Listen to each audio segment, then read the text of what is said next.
going to be taking off that clutch, not taking off, clutch cover, and putting on the grease I prefer. That's the grease I put on there.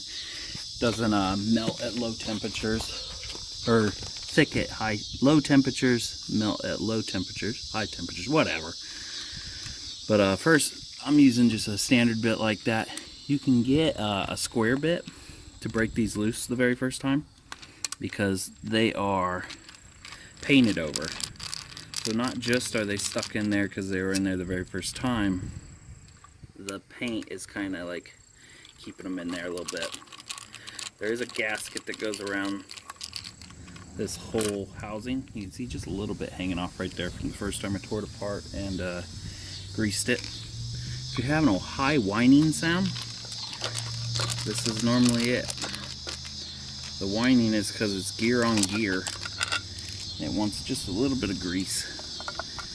If you buy cheap grease, it depends on where its melting point is. This could get super hot and it'll melt and then liquefy in there, or it could get on the pads and you're going to lose a lot of your clutch, the grip, because it's going to be wet and the grease probably ain't going to come off. So once you get them screws out, cover just pops right off. As you can see, some of my gasket stayed there. I have a little bit of gasket, or a little bit of my clutch material kind of moving around in there. I just kind of dump it out. I don't want water in there or anything. I'm going to leave the other part of the gasket on there, make sure it ain't hitting the gears. So where these two meet is where that whining sound comes from.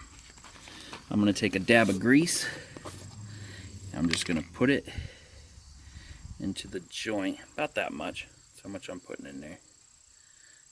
Right into them gears. Now I'm going to wipe that somewhere instead of on my nice clothes. I don't have a towel. So now I'm going to push the bike a little bit, see if I can get that to move. I'm gonna have to open the clutch a little bit. There you go. Okay, there we go. It's kind of hard to do. There. Moved a little bit. So now it's right in this area. Could put another dab on there. Same amount of dab. Just putting it in there. I'm going to put some up here on the top. Some on the corner right here. Just kind of put it wherever. Just needs to be so it's not so metal on metal.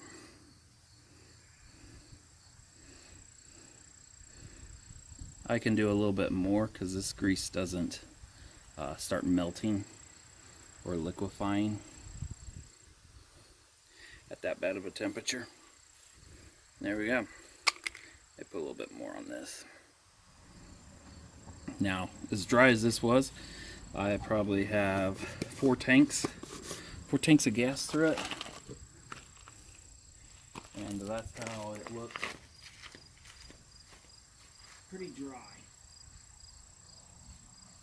I think it's pretty dry. Of course, I don't drive it in rain or I'd probably wipe out and die. I'll put this back on there.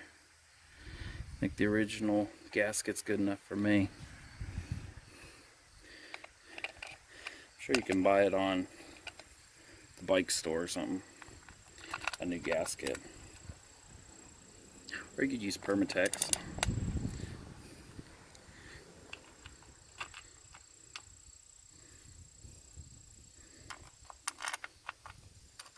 Putting the 5 screws back in.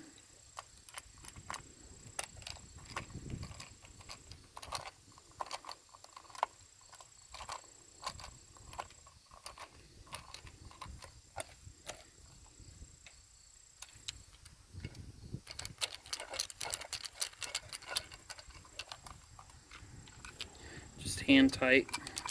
It's going into aluminum, so don't do don't go too crazy.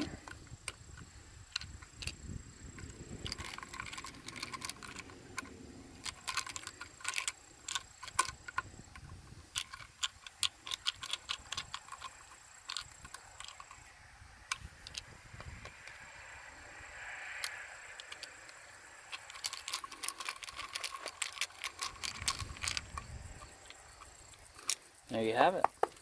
That's how you oil your clutch on your 39 to 80 cc bicycle.